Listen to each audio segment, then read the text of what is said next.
Hola a todos, en este video vamos a desarrollar el ejercicio de curvas características para un túnel en roca mala. Los datos de este ejercicio ya están en el grupo, por lo tanto solamente tenéis que descargarlo. Como datos necesitamos calcular primero la presión in situ, utilizando la densidad que nos dan en el ejercicio, y la altura o profundidad a la que se encuentra el túnel, que son los 80 metros. Esto nos da una presión in situ de 216 toneladas metros. Luego calculamos la resistencia del macizo rocoso. Para eso utilizamos esta fórmula donde meteremos los datos de cohesión y de phi. Utilizando los 35 toneladas metros cuadrados de la cohesión y los 46 grados del phi, nos da como resultado una compresión del macizo rocoso de 173,25 toneladas metros cuadrados. Luego, como tercer valor, debemos calcular nuestro empuje utilizando phi. En este caso, nuestro empuje va a ser de 6,12. Finalmente, utilizando los valores de presión in situ, de la compresión del macizo rocoso y de nuestra rigidez, obtenemos nuestra presión crítica de 36,34 toneladas metros cuadrados. Luego debemos conocer la deformación en este punto crítico, ya que debemos dibujar nuestra curva del terreno. Para eso utilizamos la fórmula de deformación elástica, en la que reemplazaremos los datos de radio inicial, Poisson, módulo de elasticidad del macizo, nuestra presión in situ y nuestra presión crítica. Luego reemplazamos nuestros datos. Este valor que está acá nos dan en 821 megapascales, por lo tanto multiplicamos por 100 para hacer la conversión a toneladas metros cuadrados. Y finalmente tenemos como resultado una deformación de 17 milímetros. Luego, en nuestro siguiente paso, para poder dibujar la curva, necesitamos darnos puntos arbitrarios en la zona elástica. Para eso utilizamos dos valores, ya que es directamente proporcional y no varía. En esta parte ocuparemos la misma fórmula que la presión crítica, solamente que variaremos solamente este valor, ya que estamos utilizando 100 toneladas metros cuadrados. Esto nos va a dar una deformación de 11 milímetros. Realizaremos el mismo procedimiento para la presión de 50 toneladas metros cuadrados. Variaremos solamente este valor y por lo tanto nos va a dar una deformación de 15,8 milímetros. Debido a que la zona plástica ahora varía respecto a la zona elástica, debemos darnos más puntos para ver qué forma toma la curva. En este caso nos vamos a dar valores de 30, 20, 10 y 0. Para el caso de este video solamente haremos el punto 20 y el punto 0. Para poder calcular la deformación en este punto debemos primero calcular nuestro radio de plasticidad. Para eso usamos nuestra fórmula de radio de plasticidad reemplazando los datos de radio inicial, nuestro K, presión in situ, la presión con la que estamos trabajando, resistencia del macizo rocoso en estas dos y K. Y en este caso nos va a dar una radio de plasticidad de 6,845 metros. Finalmente reemplazamos en la deformación plástica los datos de radio inicial. Tenemos la módulo de elasticidad del macizo rocoso, Poisson, presión in situ, la presión a la que estamos trabajando, nuestro radio de plasticidad, el radio inicial, Poisson, presión in situ y la presión a la que estamos trabajando. Con eso obtenemos una deformación de 21,86 milímetros. Luego, para el punto de 0, calculamos nuestro radio de plasticidad. Nuestro único valor que va a cambiar en este caso va a ser este valor. Nos va a dar un radio de plasticidad de 7,495 metros.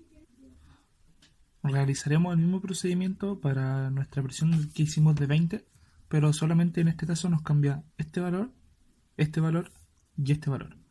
Y nos da una deformación de 31,34 milímetros. De esta forma ya tenemos todos nuestros puntos para poder dibujar la curva del terreno. Ya que la primera parte de la zona elástica es directamente proporcional, no es necesario dibujarla hasta el final, solamente podemos dibujar desde el punto que nos tomamos, que son los 100 y los 50, con su correspondiente deformación. Luego en la siguiente parte dibujamos nuestra presión crítica, 36,34 toneladas metros cuadrados, donde cambia del punto de la zona elástica a la zona plástica. Y finalmente tenemos nuestra zona plástica, donde tenemos los puntos de 30, 20, 10 y 0, en los que nosotros calculamos los 20 y los 0, para poder saber dónde termina nuestra curva. Una vez dibujada nuestra curva del terreno, lo que sigue ahora es dibujar la curva del sostenimiento. Para eso necesitamos datos de la rigidez del sostenimiento, datos del hormigón y de su elasticidad. Para esta parte del ejercicio solamente tenemos dos datos, que es el módulo de elasticidad del hormigón, 2.100.000 toneladas metros cuadrados, y la resistencia a la compresión simple, 2.100 toneladas metros cuadrados. Por lo tanto, lo que tenemos que calcular ahora es la presión de sostenimiento y nuestra rigidez para poder calcular nuestra presión de sostenimiento. Para poder calcular nuestra rigidez necesitamos saber primero nuestro radio sin el espesor. El ejercicio nos da como dato que el espesor del anillo de hormigón es de 0,12 metros. Por lo tanto, nuestro radio sin el espesor será de 6,38 metros. Luego solo nos queda reemplazar en la fórmula. Tenemos nuestra elasticidad del hormigón, Poisson, el radio que acabamos de calcular, el espesor, Poisson y nuestros radios. Esto nos va a dar una rigidez de 41.729,3 toneladas metros cuadrados. Nuestra presión de soporte está dada por la siguiente fórmula: un medio de la resistencia a la compresión simple de hormigón por 1 menos nuestro radio sin el espesor, partido en el radio con el espesor, o el radio inicial, al cuadrado. Reemplazando los dos datos de 2.100 toneladas metros cuadrados para la resistencia a la compresión y 6,38 y 6,5 nos da como resultado una presión de soporte de 38,41 toneladas metros cuadrados. Debido a que la pendiente de nuestra curva de sostenimiento está dada por la rigidez, debemos buscar una deformación con la cual nuestra pendiente quede sobre nuestra presión crítica, es decir, que el punto de equilibrio esté sobre nuestra presión crítica.